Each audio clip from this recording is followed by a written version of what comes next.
sitting down with amazing women entrepreneurs all the last 6 months of 2022. And it has been so amazing. And I'm so excited to talk to Chelsea today. But if you haven't already, make sure that you push the subscribe button and that little bell next to it. So that way you don't miss any of these amazing, badass women that I'm bringing you all the rest of the 6 months of 2022.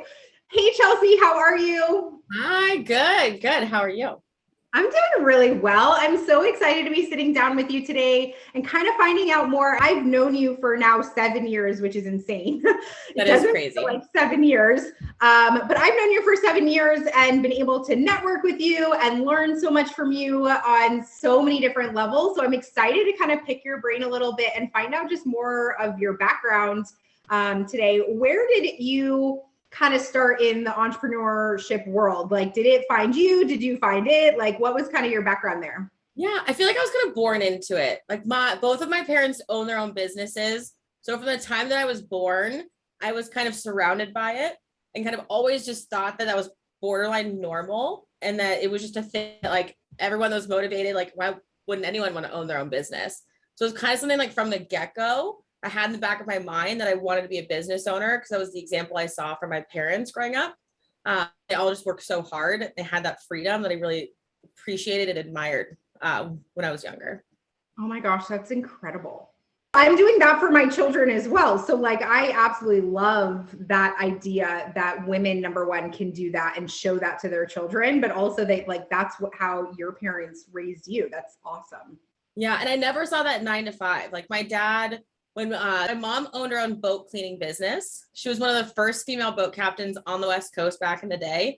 It's like a great person to look up to, admire. She did, unfortunately, when I was 7, she passed away from cancer, but still left such a great example to look up to.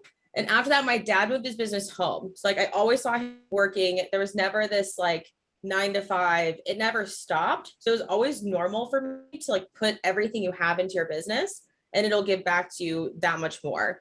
So I think that was also a cool part of it. It was like always had my mom kind of on my shoulder and like looking up to her as part of it too. Like I want to make her proud because she was such a strong female example when I was younger. Like I would go to work with her and she'd like sit me on the boat while she cleaned it.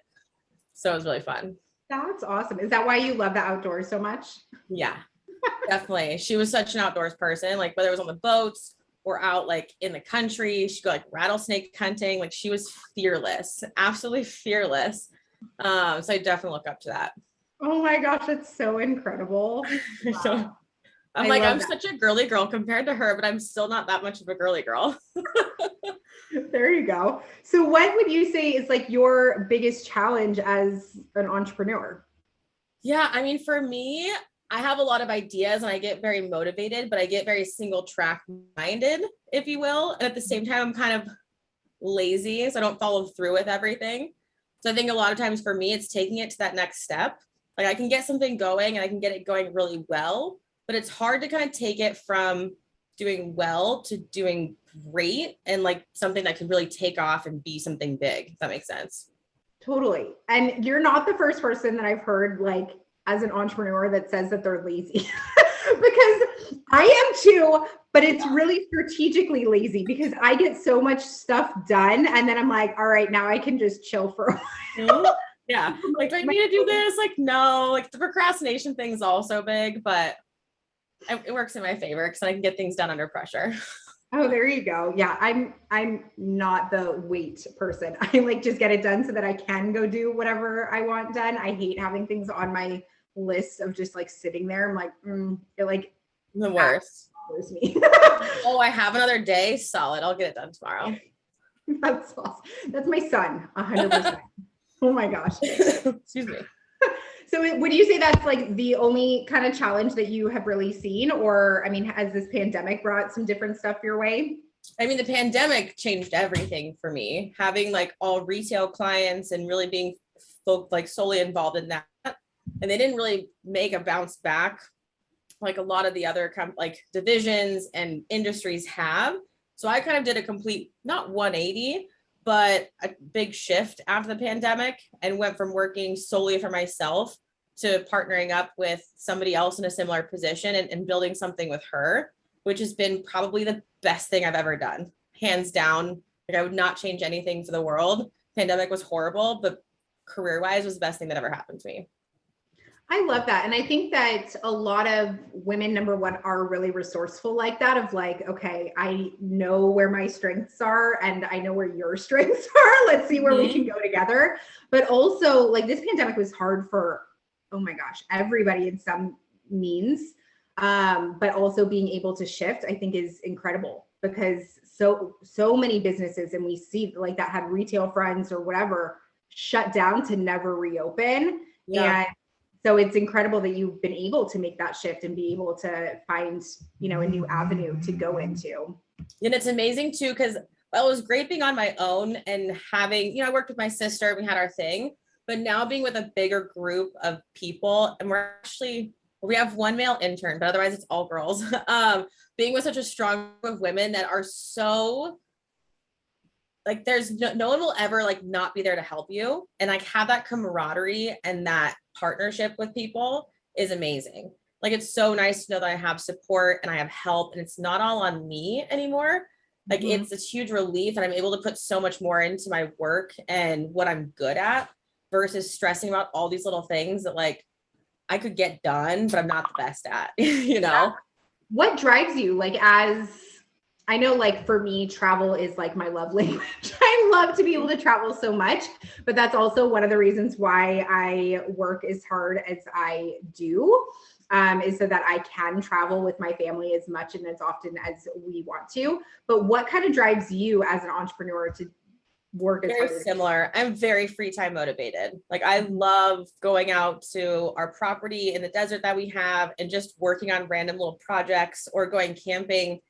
Excuse that I can take to get outside and disconnect, I'm going to take it. So I love that I can make my own schedule, work hard, leave early for the weekend, or go on a road trip and like rent a trailer. I don't really travel on planes too much because I want to take my dog with me, but like anywhere I can drive to, like I love that. So like secretly I love the pandemic because I camped so much.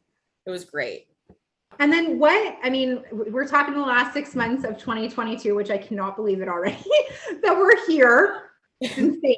But do you have any special projects or goals or anything that you're working on this last part of the year? Yeah, so after working and partnering up with Erica and the NL team, when I first started with them, it's been almost 2 years. So we had she also almost lost everything after the pandemic. So we had maybe a handful of clients. And since we started working together, we've tripled the number of clients that we have. Wow. And hopefully looking to hit at least 200 clients by the end of this year, which would make us the biggest recruiting like group ever in the company.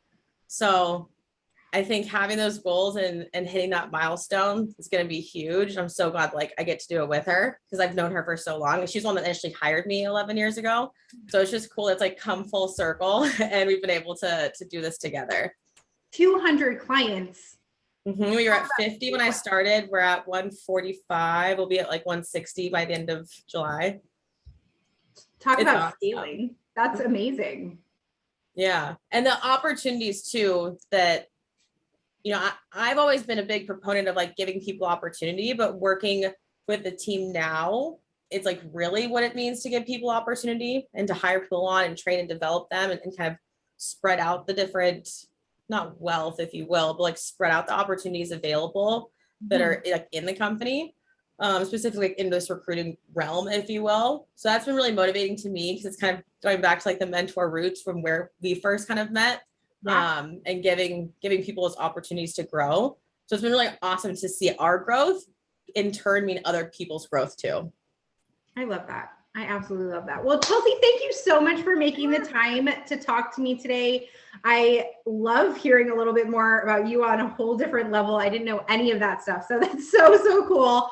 And again, if you haven't already, make sure you subscribe so that you don't miss any of these amazing badass women that I'm talking with the last 6 months of this year. And we will see you next time. Thanks so much.